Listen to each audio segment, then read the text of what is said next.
मैं सबसे पहले इस जेएनयू की मिट्टी को सलाम करता हूँ कि जहाँ मुझे खड़ा होने का अवसर मिला, और आप तमाम छात्रों के जज्बों को सलाम करता हूँ जो ऐसे ज्वलंत मुद्दों को उठाते हैं, ऐसे ज्वलंत मुद्दों पे बात करते हैं।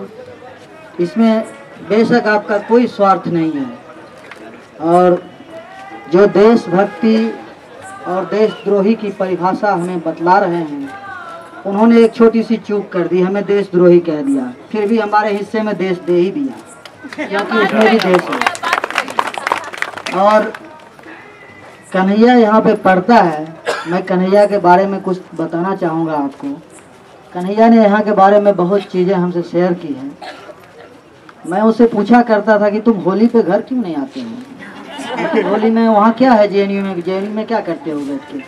बोला भैया तुम बिलीव नहीं करोगे, जेएनयू जैसा होली पूरे विश्व में नहीं होता है। मैंने कहा क्यों भाई, ऐसा क्या है जेएनयू में। उसने कहा वहाँ देश के अंदर की बात को छोड़ दो, देश के बाहर जो विदेश से आए हुए छात्र हैं वो भी होली मनाते हैं और कहते हैप्पी होली हैप्पी होली। तो मैंने कहा वाह बहुत अच्छा। फिर उसने कहा यहाँ पर जो हम लोग सारे छात्र बैठते हैं, एक जिसका वैचारिक मतभेद भी होता है, सभी एक साथ बैठते हैं, एक दूसरे को मजाक करते हैं, एक दूसरे को चिढ़ाते हैं, एक दूसरे के साथ खाते हैं। मतलब उसने जो कुछ मुझे जेएनयू के बारे में बताया वो जानकर मुझे बहुत अच्छा लगा। और शायद मैं ऐसे परिवार से हूँ जहाँ का बच्चा जेएनयू आ जाए, ये बहुत बड़ी बात है। आज मेरे पिताजी पैरालाइज्ड हैं, मेरी माँ आंगनबाड़ी की एक साधारण सेविका है, और मैं कन्हैया का बड़ा भाई जो कि पिछले 14 वर्षों से बाहर असम में एक प्राइवेट नौकरी करता हूँ और अपने परिवार को चलाता हूँ। तो मैं ये कहना चाहूँगा कि कन्हैया बचपन से ही बहुत ही गंभीर रहा है। कभी ना तो उसके स्कूल से कोई शिकायत आई है, ना कभी किसी दोस्तों ने उसके बारे में कोई शिकायत की है, यहाँ तक कि मेरे बारे में बहुत शिकायतें आ गई होगी। लेकिन कन्हैया के बारे में मैं ऐसा नहीं कि मेरा भाई है, उसके अंदर एक पता नहीं क्या है, उसके अंदर एक अलग ही ऊर्जा है। और मैं उसके बारे में और क्या कहूँ आपको। बचपन का कुछ बात मैं आपसे शेयर करना चाहूँगा। मैं घर के बगल में एक मिट्टी का दो कट्ठा का टुकड़ा है हमारे पास, तो उसमें हम लोगों ने एक बार आलू की खेती की।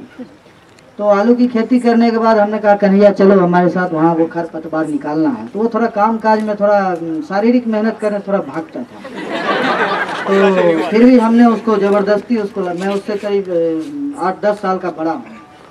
तो मैं प्रिंस और वो तीनों भाई वहाँ जाते थे।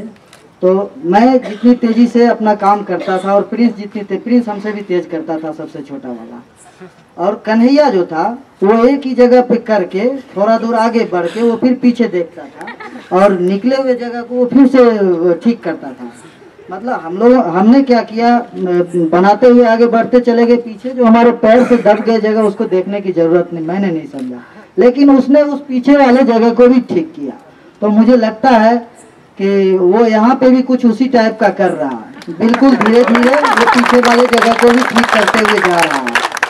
और आप लोगों ने तो उसके ऊपर बहुत बड़ी जिम्मेदारी दी है, और आपको मैं धन्यवाद देना चाहूँगा कि आप ऐसे वक्त में उसके साथ, आप ही नहीं आपके साथ पूरा देश के बाहर के स्टूडेंट्स आपको सपोर्ट कर रहे हैं। और अगर आप गलत होते तो शायद इतना बड़ा सपोर्ट आपको नहीं मिलता है। तो निश्चित रूप से आप सही हैं, और मैं आशा करता हूँ आने वाला वक्त आपका होगा और आपको कोई नहीं हरा सकता है। आपको थोड़ा देर के लिए कोई दबा सकता है लेकिन हरा नहीं सकता है, ये मेरा विश्वास है। कन्हैया और हम लोग बचपन में जब पढ़ते थे तो कन्हैया के साथ मेरा पढ़ाई बहुत कम हुआ, क्योंकि मैं बहुत सीनियर था उससे।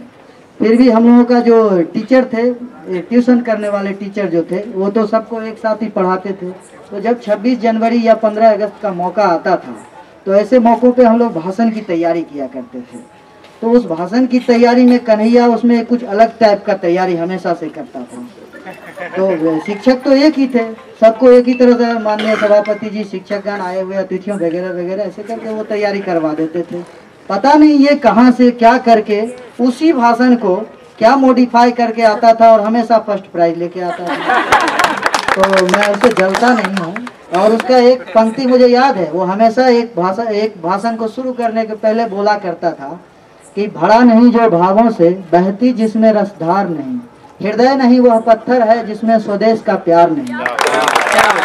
ऐसे पंक्ति को बोलने वाले को आज हास्यास्पद है कि क्या कहा जा रहा है। और एक चीज़ और मैं कहना चाहूँगा कि कन्हैया खाने पीने का बहुत शौकीन रहा है, नॉनवेज नहीं, वेज खाता था, भात ज़्यादा खाता था, माँ उसको भात खौका बोलती थी इसीलिए। तो पता नहीं आप लोग उसके साथ रहते हैं, अब वो कैसा है, क्या करता है मुझे नहीं मालूम, लेकिन पहले वो बचपन में ऐसा था। तो काफ़ी चीज़ मैं आपको बता चुका हूँ और इससे ज़्यादा मैं उसके बारे में क्या बोलूँ। और आपके इस प्रांगण में आकर रियली मुझे ऐसा लग रहा है कि मैं कहाँ आ गया हूँ। इस जगह को देख के, यहाँ की आबो हवा को देख के मैं बिल्कुल एकदम और नए जोश के साथ जा रहा हूँ। और ये कहने वाले जो कि जेएनयू के बारे में बाहर जो हवा फैल रखी है, उनको शायद आगे पछताना पड़ेगा और उनको अपने कमेंट्स बदलने होंगे। काफ़ी हद तक बदल चुका है दोस्त, और आगे आने वाले टाइम में वो पूरी तरह से बदल जाएगा, आप देख लेना। इसी शब्द के साथ मैं अपनी बात खत्म करता हूँ और शुभकामना आप लोगों के साथ।